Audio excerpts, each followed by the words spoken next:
Tommy is amazing. I do want to point out something that you might not be able to see. Matt's back there on the triangle, though. That's a little. It's pretty hard. That's a hard instrument. To get the, like, bing. I like it. Good morning. Well, good morning. Good morning. Well, yes. Welcome to All Souls, where we love beyond belief here at the Point in Emerson Hall. Yeah, I'm excited. Where agnostics, atheists, humanists, all kinds of seekers gather in community. No matter what you believe or don't believe or where you are coming from, you are welcome here and you are loved. I'm your resident minister, Corey Lovell. I'm so excited to be here with you this morning as we officially launch our Summer of Peace, spending the next few months together learning the peace practices of inclusion, respect, and kindness. Today we have a message from Reverend Barbara Prose, Is Peace Possible? A story by our Director of Religious Education, Shannon Boston. We'll spend a moment holding space for one another and those in our beloved community. And we'll hear some incredible music by Rick Fortner, Tommy Poole, Matt Edwards. David Smith's up there, too. If you're joining us online this morning, I invite you to share this link to the service and invite your online community to join us. If this is your first time at All Souls, either in person or online, I encourage you to fill out a Connect card. You can find one back there in the foyer or in the chat online. Let us know a little bit about you, and we'll reach out and let you know a little bit more about us. But first, I invite you to join me in our covenant. Love is the spirit of this church, and service is its law. This is our great covenant, to dwell together in peace, to seek the truth in love, and to help one another. Our chalice is lit today by member Wayne Sturba, who moved to Tulsa with his family and joined All Souls and has taught meditation classes for our Wednesday community connections. We light this chalice with hope in our hearts for peace.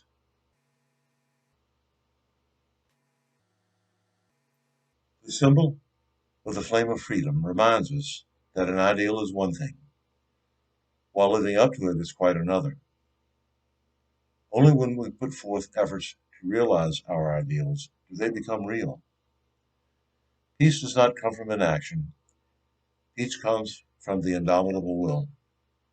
We're each the guardians of freedom and of peace.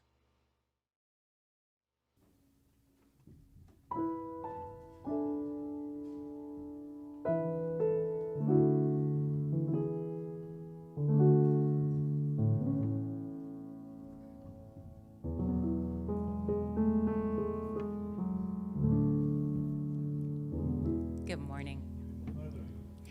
My name is Shannon Boston. I'm the All Souls religious educator, and I am here to tell you a story today by Susan Verde. The book is called I Am Peace, a book of mindfulness with art by Peter H. Reynolds. So settle in.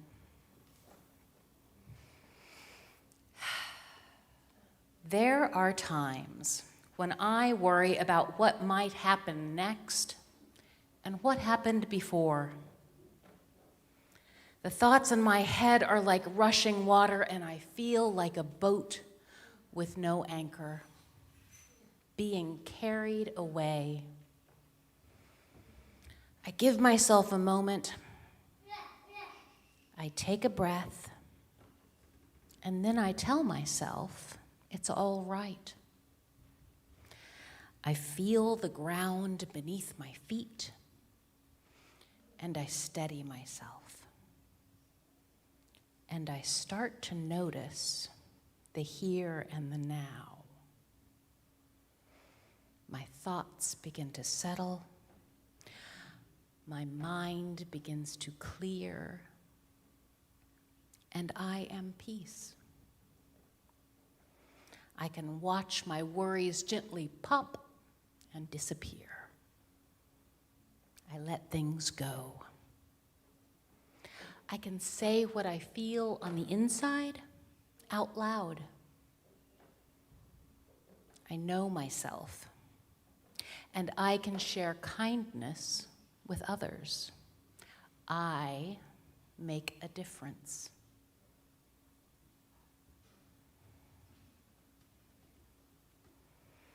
I can hug a tree and thank it for its beauty and its strength. I can connect to nature. I can watch the clouds make shapes against the sky. I know wonder. And I can taste and smell and touch and hear and see what is all around me. I use my senses. I can feel my breath fill my whole body.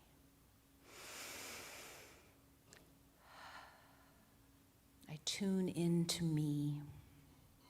And now the water is still, and I have found my anchor, and everything is all right.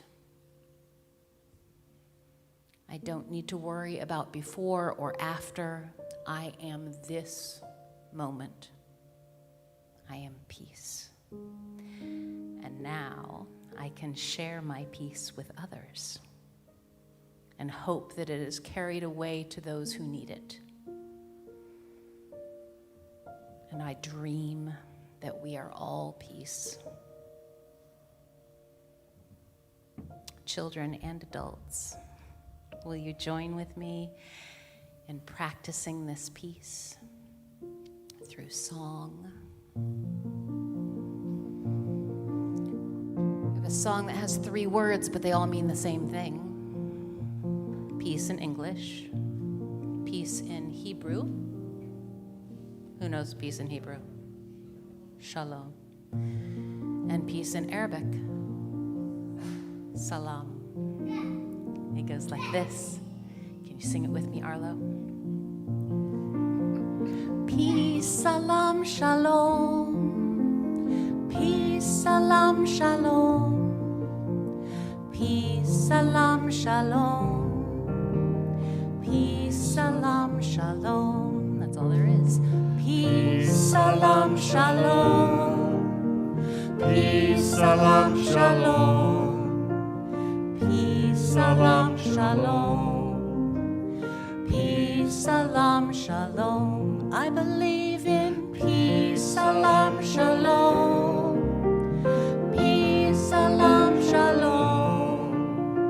Peace, salam, shalom. Peace, salam, shalom. We will work for peace, salam, shalom. Peace, salam, shalom. Peace, salam, shalom. Peace, salam, shalom.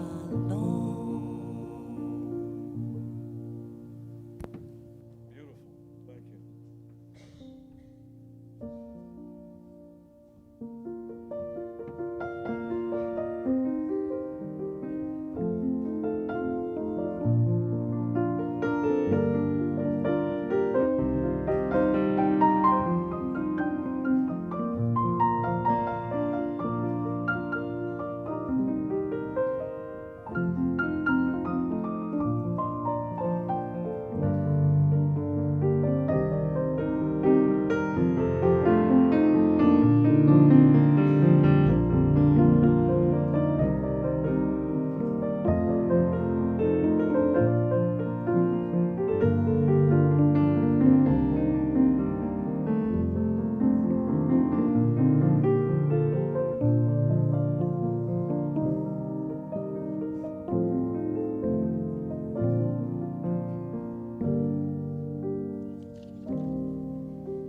As Unitarian Universalists, in whatever way we define it, we tend to believe that we are bound together both by a single source of common creation and a reconciliation into a common destiny. The river of life that flows in endless song between those points holds us and carries us on. So let us hold space this morning in this common flow of life and tend to one another's joys and hardships. We hold space for Iris Lebec on the 10th anniversary of the death of her son, Nick. We hold space for Hugh Selman, father of Patsy, who passed on Friday, surrounded by his loving family.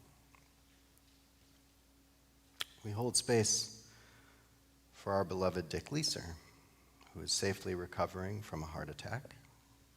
He's cared for so many in our community, and so now we can care for him with meditation and well wishes.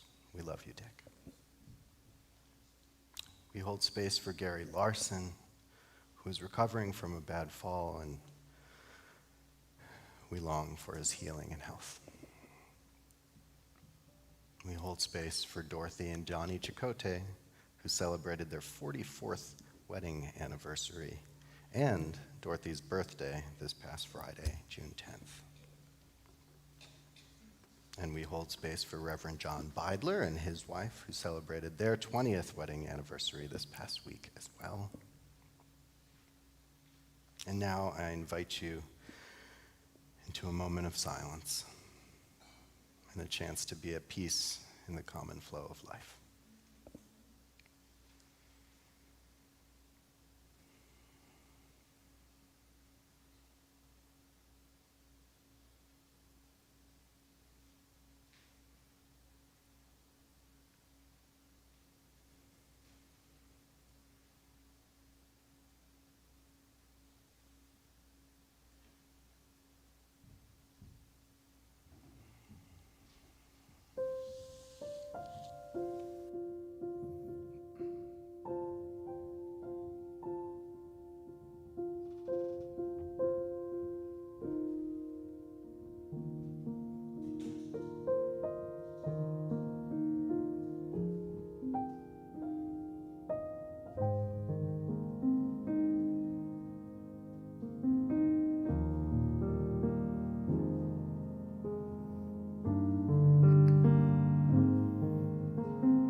Here's something that you can take with you among many things that we give you this morning, but here's something that you can sing just to yourself when you're by yourself or with others.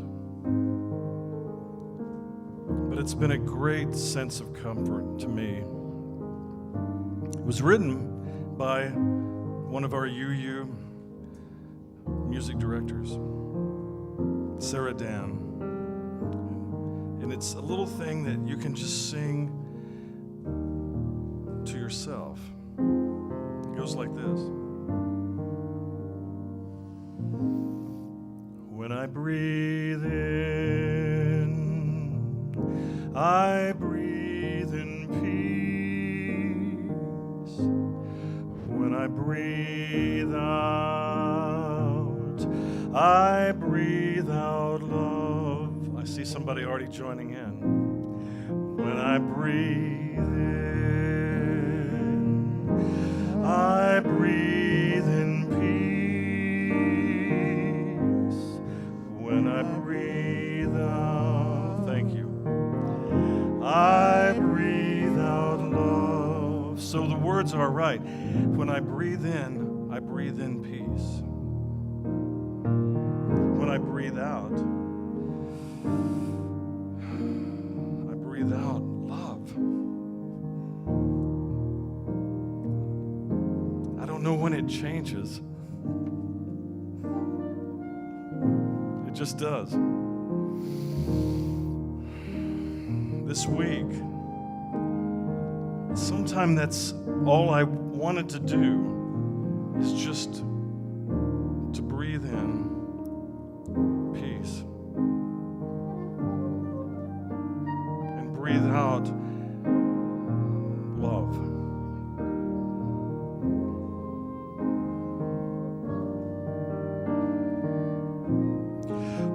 I breathe in, I breathe in peace. You sound beautiful. When I breathe out, I see you. I breathe out love.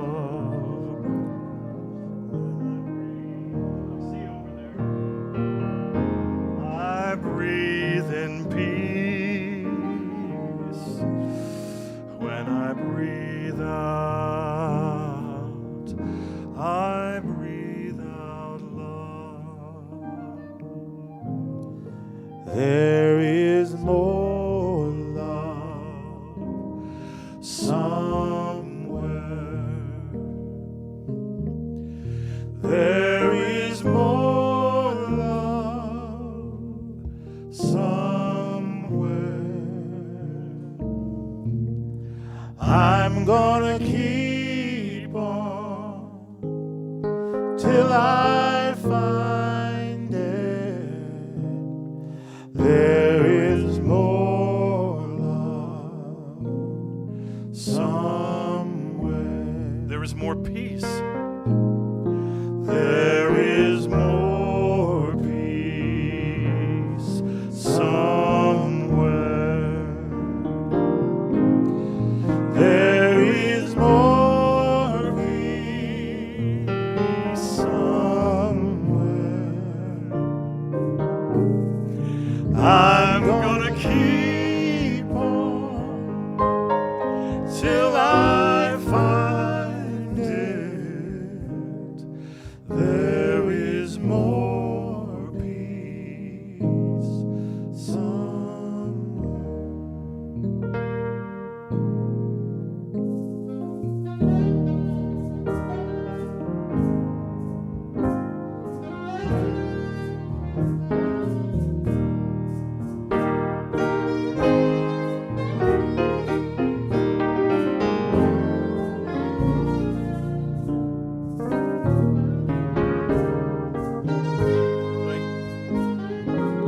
Thank you, David.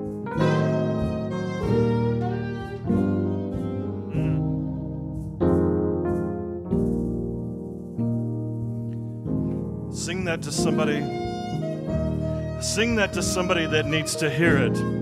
There is more peace. It may be you somewhere. There is more peace somewhere.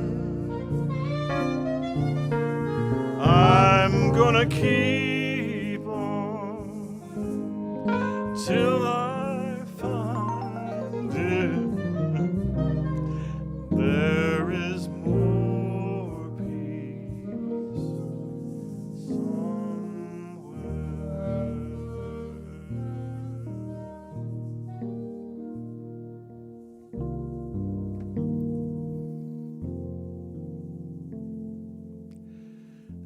Let there be peace on earth, and let it begin with me. Thank you, choir.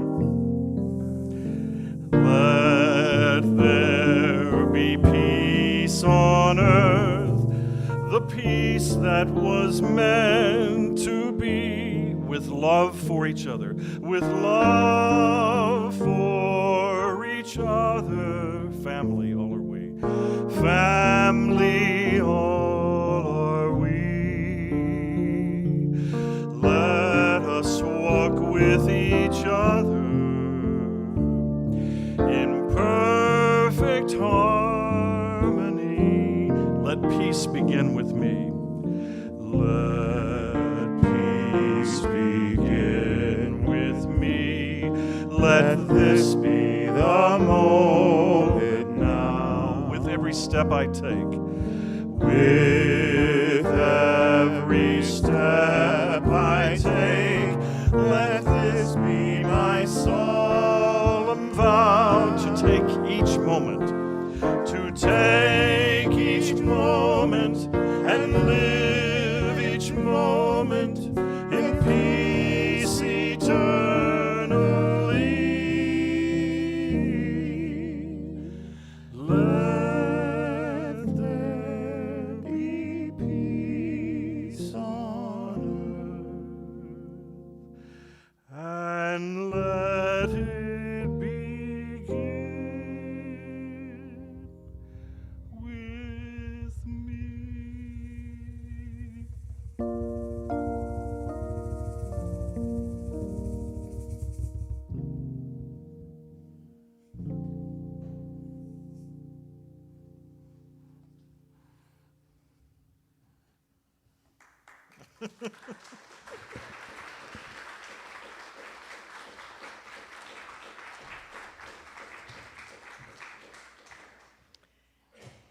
That, what y'all just did together, was so lovely.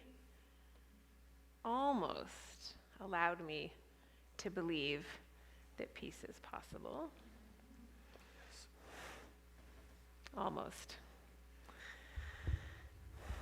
These people playing music encourages me to believe peace is possible because I can feel it in moments like these. But these days, truly it feels like peace is just not possible.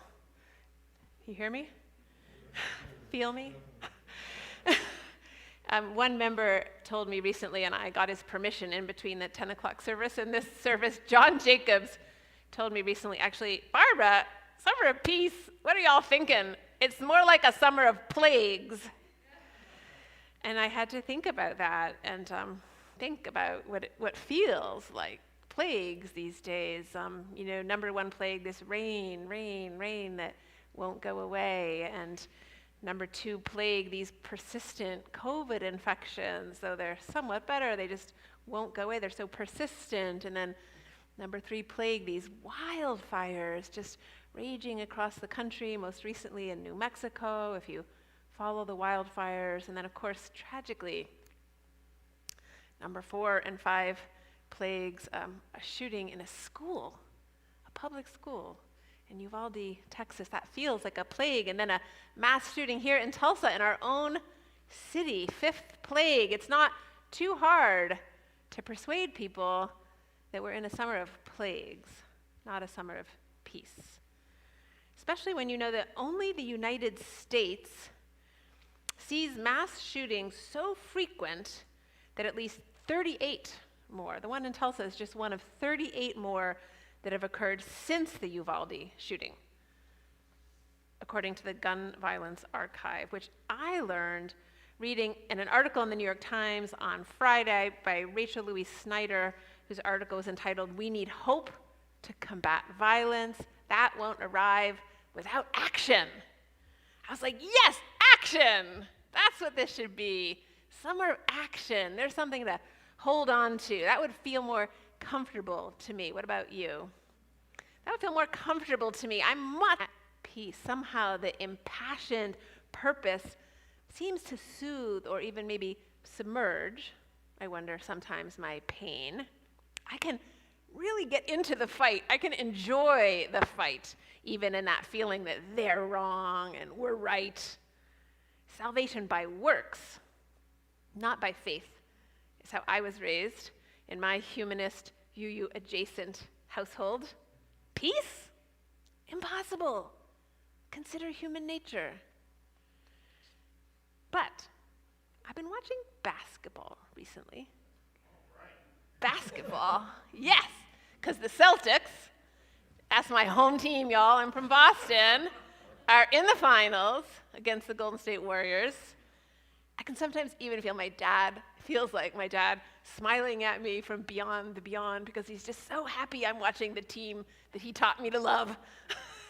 And I was really moved recently when both teams, all the players, they suited up in orange for their pregame warm-ups and their pregame interviews, because orange, as you may know, is the color that hunters wear.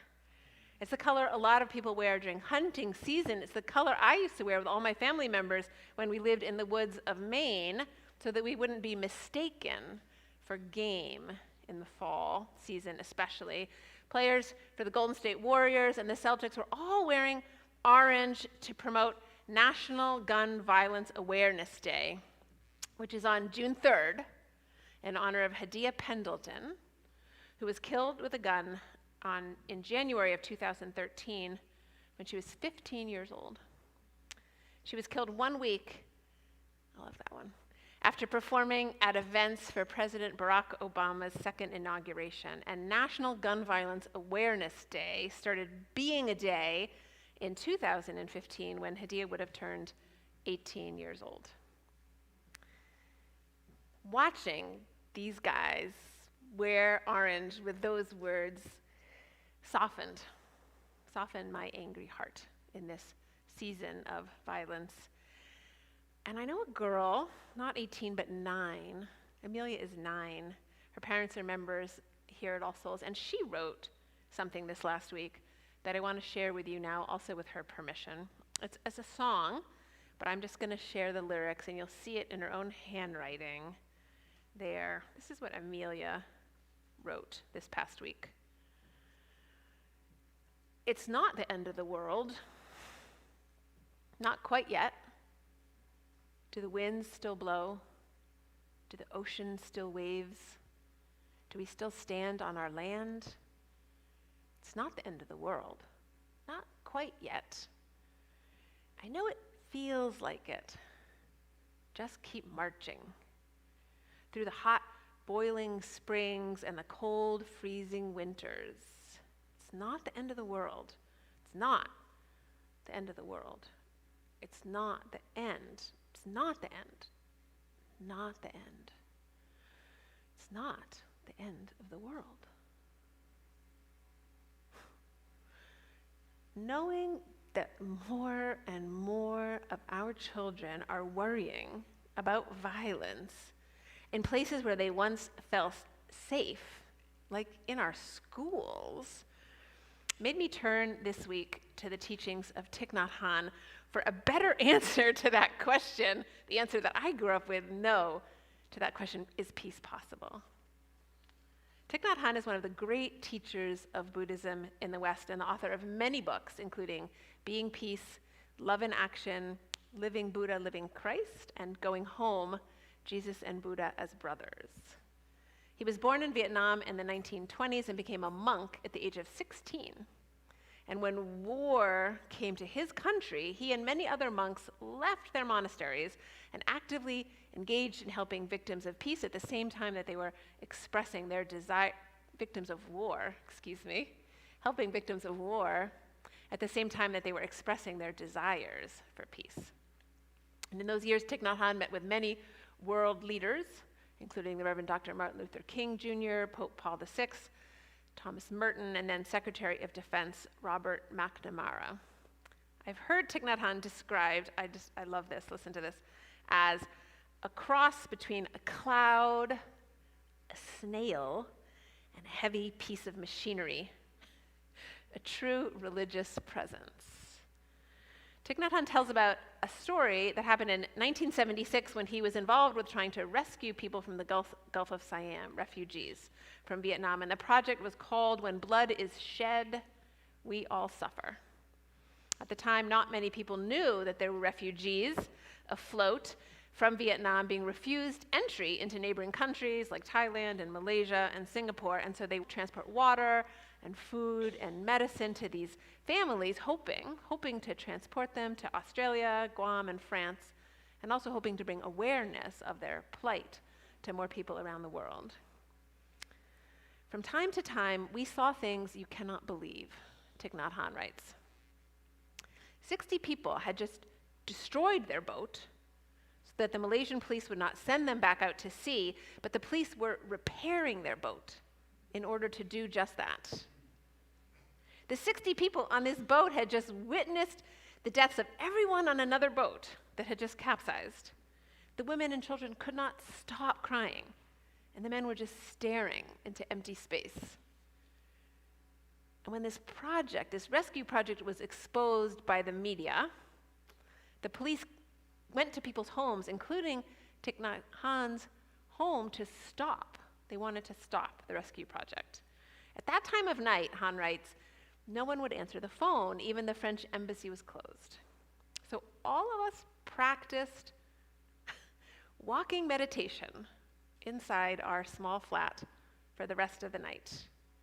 If you practice conscious breathing before some difficulty arises, you will be prepared. Thich Nhat Hanh tried to get permission to enter a neighboring country in order to rescue the rescue operation, but he was denied a visa by everyone. There were more problems, he says, than seemed possible to solve in just 24 hours. So I decided to practice the meditation topic If you want peace, peace is with you immediately. Thich Nhat Hanh continues. I was surprised, practicing that meditation, to find myself quite calm, not afraid or worried about anything. I was not just being careless, this was truly a peaceful state of mind. And in that state, I was able to overcome this difficult situation. The idea came to me to call another embassy to intervene on my behalf, and 5 minutes before noon, just when offices would close and I would have to leave the country, I was granted an extension. As long as I live, I will never forget those seconds of sitting meditation, those breaths, those mindful steps during that night and that morning. Success came when I faced the problem directly.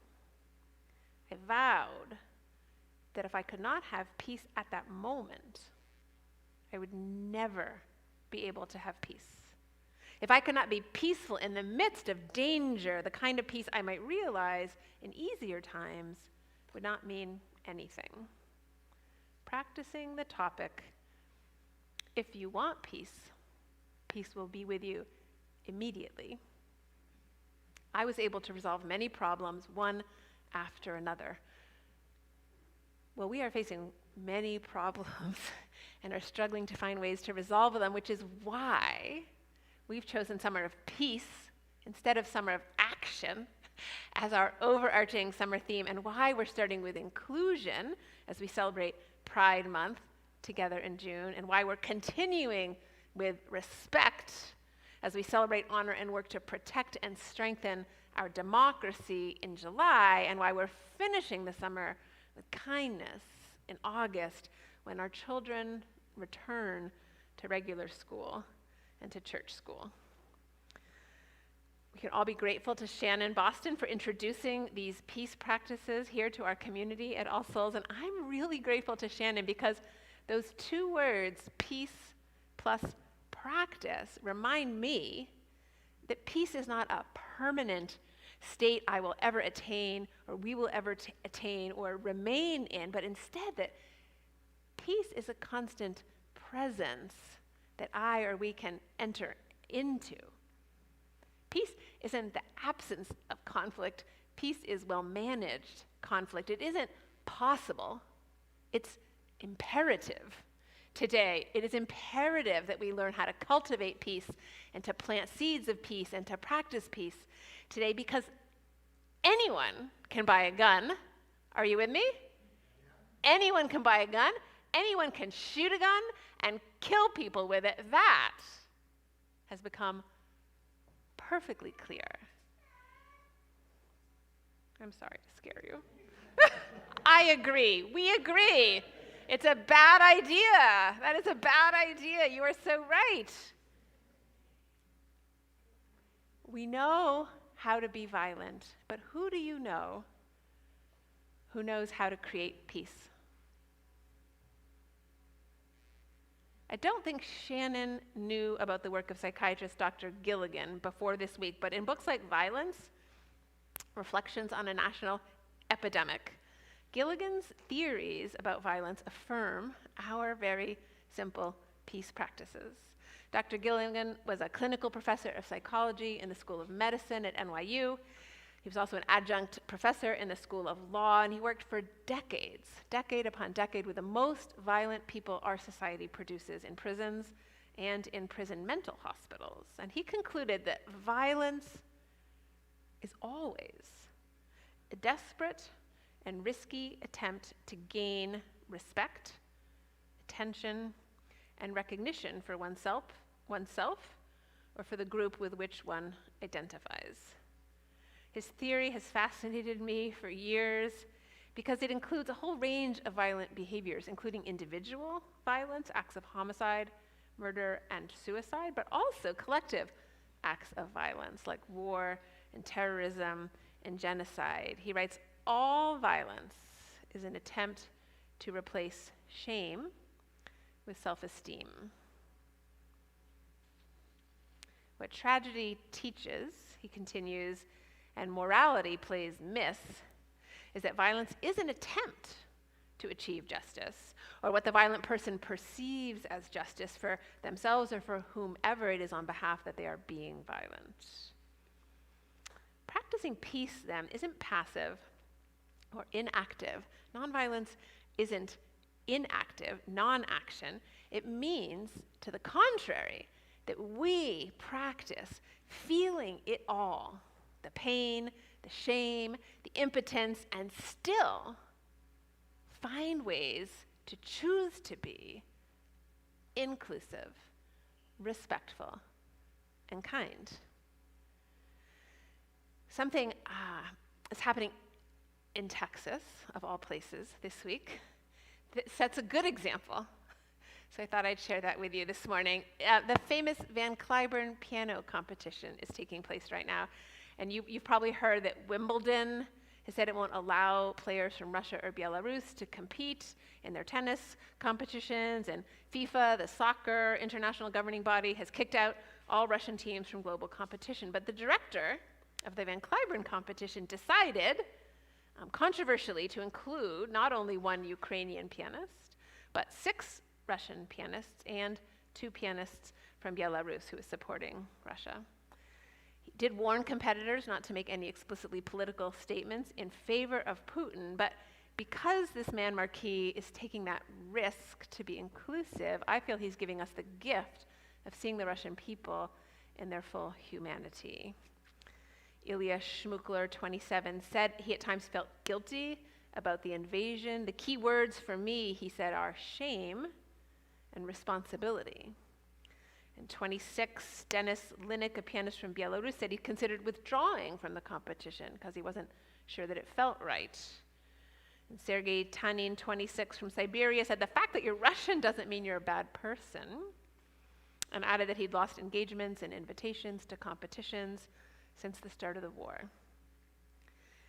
I don't think sanctioning a young pianist who is 22 years old will have an effect on the Russian government, said the president and chief executive of the Cliburn competition. That will only play into Putin's handbook if we isolate the Russian people. James Gilligan, Shannon Boston, and I would agree. Inclusion, respect, and kindness require great courage, clear intention. They are not passive at all. Nonviolence does not mean an absence of action. When I was a child, I learned that people were violent and capable of doing the worst, but I didn't learn until later in life that we could also learn how to be nonviolent. But this week, as I've been reflecting, I realized I want Amelia, who wrote that song, to know that. I want her to know that we are practicing, literally, actively in our daily lives, peace. I want to teach Jo Henry, my granddaughter, how to practice peace for her own well-being, which means I discovered this week that I have to start, or rediscovered, that I have to start with myself. We all have to start these peace practices with ourselves. As a young woman, I wanted most of all to bring peace into places of conflict because the pain of conflict was so overwhelming, but I didn't know that the work started within. I want Jo Henry, my granddaughter, to have a community like this one where people will teach her how to hold her ground and stay true to her values no matter what chaos is raging around her. So when I see Jo Henry, thanks to Rick Fortner, at the end of August, I'm going to start teaching her that song. When I breathe in peace. When I breathe out love. And I'm not going to allow my critical mind to make fun of it. I'm not going to allow my critical mind to say that I'm doing nothing when I intentionally breathe in peace and intentionally breathe out love, because practicing nonviolence takes great, great effort in our world today. It takes great strength. It requires restraint and resilience. Gandhi called it satyagraha, or soul force. It's a force. sometimes, of course, we know that inaction can be harmful and silence can be violence. We don't always just want to sit by and breathe. We saw that tragically in Uvalde, Texas. But being nonviolent does not mean being passive. To the contrary, practicing peace means transforming the pain we feel for a purpose, so we can be the change we want to see in the world. Thich Nhat Hanh said, if you want peace, peace is with you immediately. Shall we try it?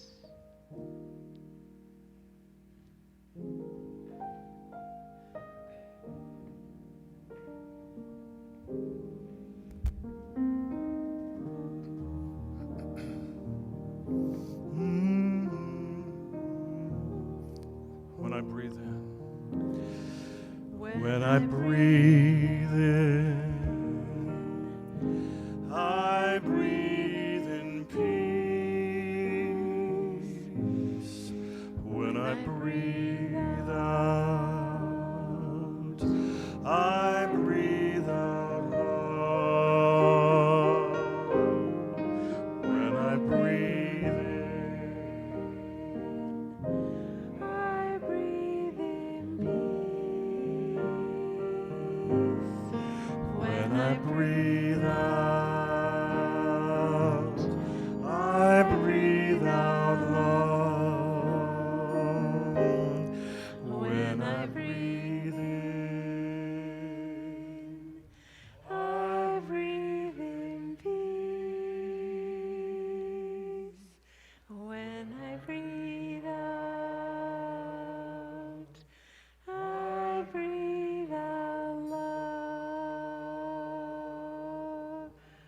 Can you feel how once peace is alive in you, you can really pass it on to other people? Our anxiety is contagious and our peace is also contagious. In these days when no horror seems impossible, when the unimaginable is already here, let's remember that it's not the end of the world. Not yet. We are a people waging peace, not war. We are a people befriending our feelings of fear and rage, of apathy and indifference, hopelessness and helplessness. We are a people facing our problems directly. We are a people practicing intentionally inclusion and respect and kindness, because we know if we want peace, peace is not only possible, it is with us immediately. So I ask you before we close, what peace practice will you pick up this summer? Because peace is not only possible, it is now our imperative. All aboard! All aboard! Even if you didn't have time to buy a ticket in the foyer, get on board! All aboard! We're getting on! You gonna get on with me?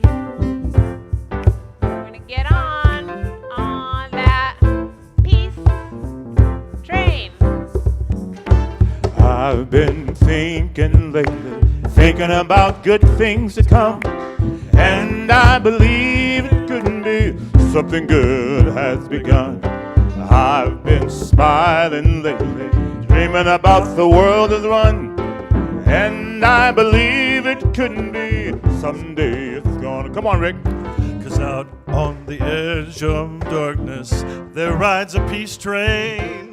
Peace train, take this country, come take me home Say it again. again. I've been smiling lately, thinking about the good things to come, and I believe it could be something good has begun.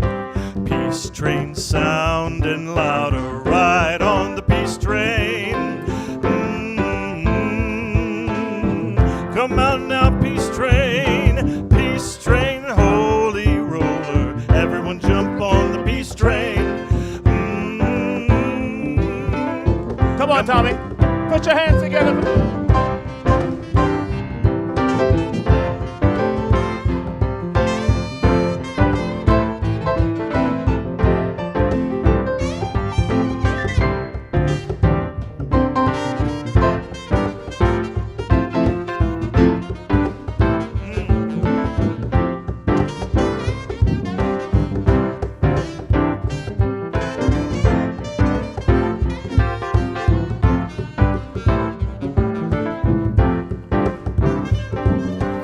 Get your bags together, go bring your good friends too, 'cause it's getting nearer, it soon will be with you. Come and join the living, it's not so far from you, and it's getting nearer, soon it will all be true. There's a part for them, isn't there? I forgot about their part, right? Yes, they have a part. Do we have time? Let's do it. Let's see. Get on board. You gotta get on board. Get on board. You gotta get on board. Can I hear you do that? Get on board. You gotta get on board. Get on board. You gotta get on board. Get on board. You gotta get on board. Get on board. You gotta get on board. Get on board. You gotta get on board. Get on board. You gotta get on board. Thank you, dude.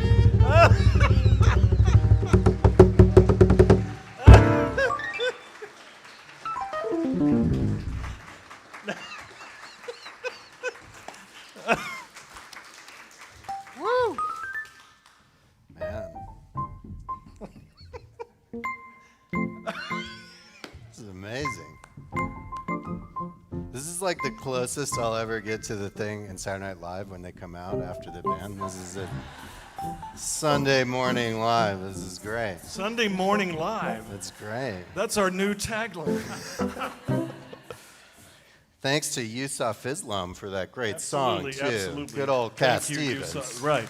Thank you. That's right.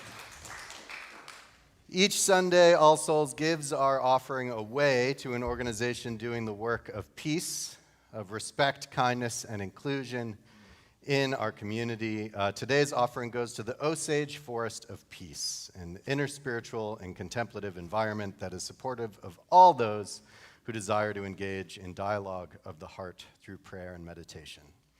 But before we collect our offering for Osage Forest of Peace, we do have a few announcements. Today, keep your eyes peeled in the foyer for Shannon Boston and Corey Smith to talk about getting your kids and youth involved in All Souls' amazing children's, youth, and young adult programming. This Wednesday, we continue our reproductive justice series back here at All Souls in cooperation with B'nai Amuna, and we invite special guest Reverend Dr. Daniel Cantor, minister of First UU of Dallas. So join us for that either in person or online at 7 p.m. this Wednesday. Next Sunday is a super special day celebrating Father's Day and Juneteenth with a service led by Bishop Carlton Pearson and a cookout after services brought to you by myself, Corey Smith, and the All Souls Men's Group. So before you head out and celebrate Dad's Day, hit up some Juneteenth parties. Bring your children and youth to the cookout where we'll have hot dogs and veggie dogs and all that good stuff. And also, Pride is just around the corner, and we'll be building our float on Wednesday, June 22nd, and Thursday, June 23rd. So please come out and help. It's a multi-generational affair. Bring your whole family, celebrate LGBTQ Pride, and All Souls will show up and march in the parade on June 25th, and then have a special Pride Sunday service with music from Yahweh and a message from Randy Lewis on June 26th. We now gratefully accept your offering for the Osage Forest of Peace.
we can never stop imagining peace, a world without greed or hunger or war. I'm curious if anybody has chosen a peace practice for the summer.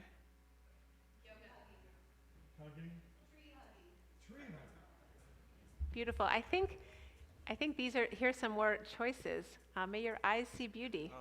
Practice of peace. May your lips speak truth. Peace practice. May your heart know love. Soak in the love. Peace practice. May your hands do the good works of this world. Also a peace practice. And remember, now you're on the peace train. And you're in great company. Until we meet again. All we are saying is give peace a chance. All we are saying is give peace a chance. All we are saying, help me, David, is give peace a chance. Come on, can you? All we are saying is give peace a chance.